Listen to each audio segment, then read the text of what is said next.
Halo pemirsa JPR TV dari Sabang sampai Merauke, dari Miangas hingga Pulau Rote. Bertemu kembali dengan saya Angkria Ratri dalam kanal siaran berita pemerintah.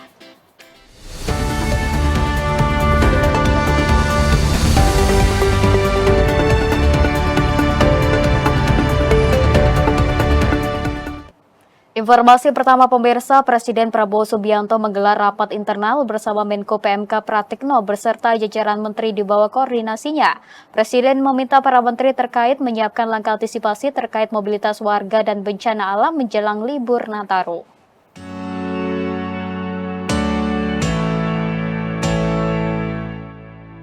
Presiden Prabowo Subianto melakukan rapat terbatas dengan kementerian-kementerian di bawah koordinasi Kementerian Koordinator Bidang Pembangunan Manusia dan Kebudayaan di Istana Merdeka, Jakarta.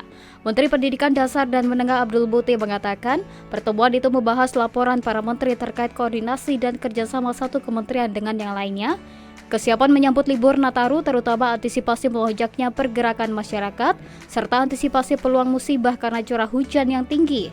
Kondisi cuaca ekstrim yang melanda beberapa wilayah di Indonesia menjadi perhatian khusus pemerintah. Presiden meminta agar langkah-langkah mitigasi bencana dilakukan secara cepat dan terintegrasi, sehingga masyarakat tetap dapat merayakan Natal dan Tahun Baru dengan aman.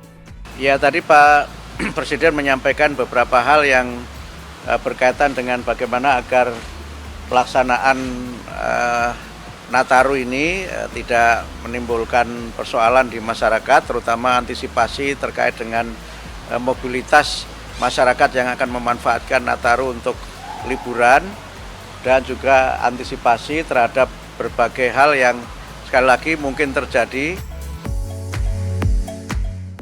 Menteri Komunikasi dan Digital Mutia Hafid menyatakan siap memberikan dukungan penuh terhadap kelancaran komunikasi dan informasi selama libur Nataru 2025.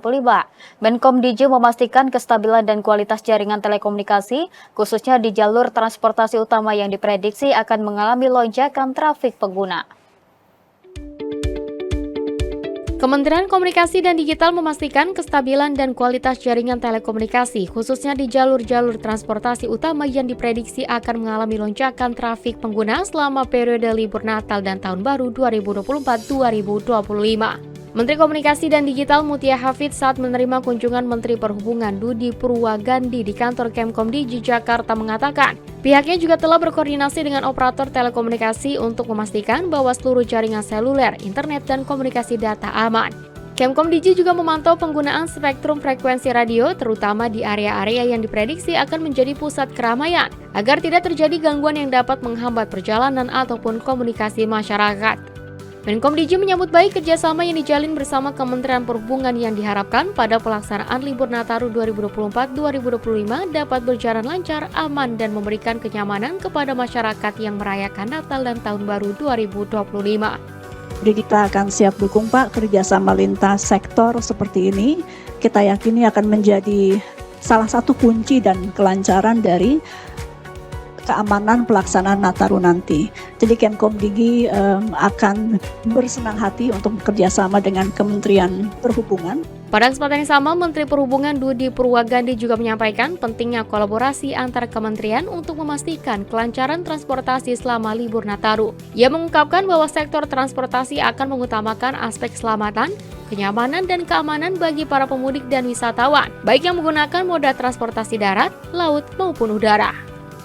Harapan kami, kalau semakin banyak operator yang bisa kami ajak kerjasama, maka informasi yang akan kami peroleh melalui survei akan menjadi lebih akurat lagi, sehingga pengelolaan transportasi khususnya di momen khusus Nataru dan Idul Fitri akan menjadi sangat lebih efisien, dan kita bisa dengan mudah dan cepat memberikan layanan yang terbaik bagi masyarakat.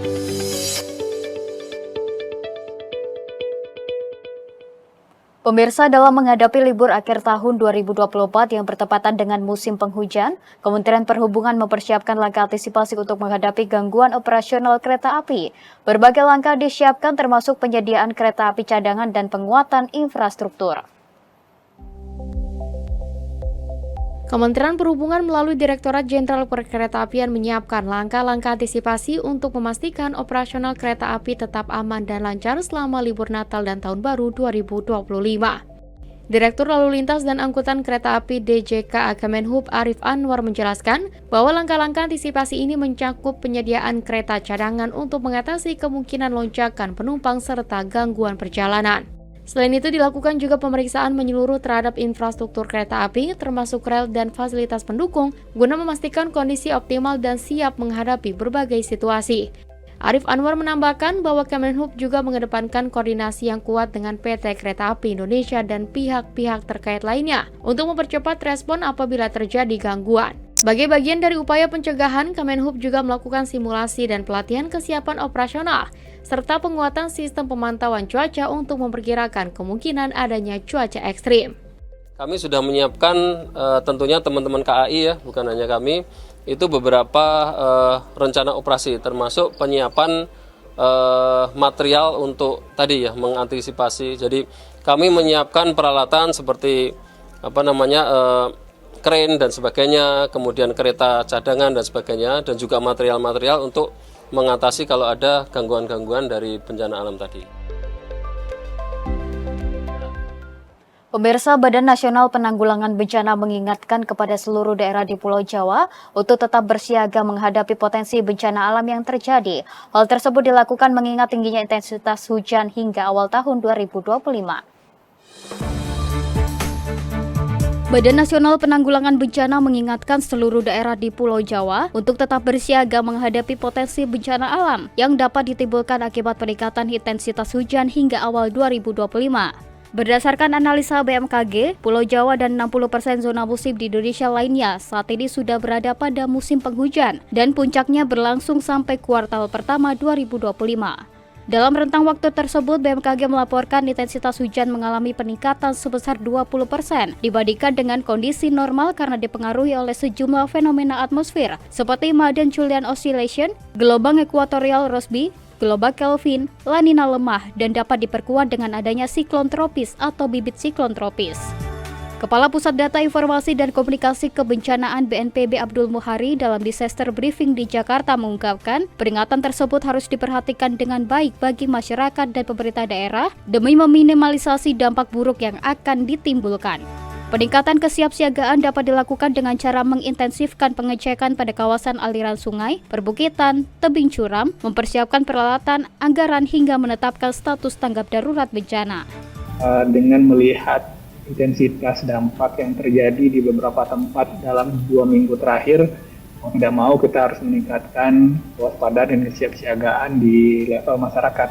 Berdasarkan data rekapitulasi BNPB, banjir dan tanah longsor mendominasi kejadian bencana pada sejumlah daerah di Pulau Jawa dari 2 hingga 9 Desember 2024. Masing-masing kabupaten terdiri dari Pandeglang, Lebak, Serang, Cianjur, Sukabumi, Kabupaten Bogor, Pasuruan, Sumeneb, Malang, Bandung Barat, serta Cilacap. Pemirsa, kami akan segera kembali dengan informasi lainnya, tetaplah bersama kami.